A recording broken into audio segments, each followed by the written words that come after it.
Dalam gelombang kekerasan di Papua, terjadilah beberapa peristiwa yang disikapi berbeda sampai saat ini.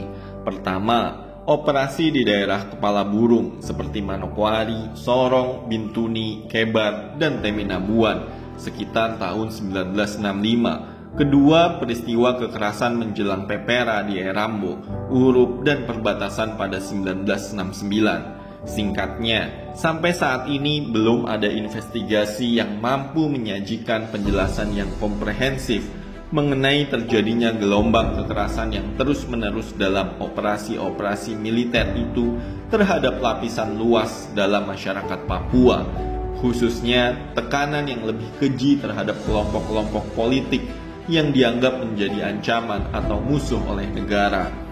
Di samping itu, juga belum ada penjelasan yang jernih mengenai siapa pihak yang paling bertanggung jawab atas terjadinya kekerasan. Apakah tanggung jawab militer secara kelembagaan atau tanggung jawab orang per orang pemimpin personil militer?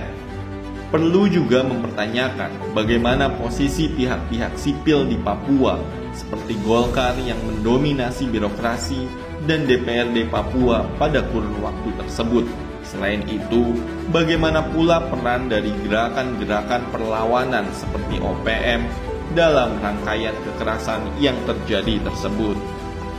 Sayangnya, tidak semua ingatan akan gelombang kekerasan itu didokumentasikan atau dicatat secara tertulis, sehingga dapat menjadi fakta-fakta yang kuat dan tahan uji untuk bisa dijadikan alat bukti yang sah di hadapan hukum. Pendokumentasian gelombang kekerasan itu baru dilakukan awal tahun 1990-an oleh kalangan gereja-gereja di Papua dan LSM. Sementara dampak dari peristiwa operasi militer sebelumnya, misalnya di Wamena atau di Akimuga tahun 1977, belum ada dokumentasi yang memadai. Saksi-saksi juga tidak terekam dalam peristiwa pengungsian besar 1984 hingga 1988 dari wilayah Muyu, pedalaman Merauke ke negara PNG. Dengan demikian, hingga kini data yang tersedia mengenai fakta dan konteks pelanggaran berat HAM amat terbatas. Begitu juga saksi yang telah mendapat pendampingan sehingga mampu mengungkapkan pengalaman hidupnya secara akurat, lengkap, dan jujur. Catatan yang ada hanya dari kalangan Kodam yang menempatkan semua orang berhasil dibunuh dan ditangkap di era ini disebut sebagai keuntungan dalam rangka menghabisi sisa-sisa GPK OPM.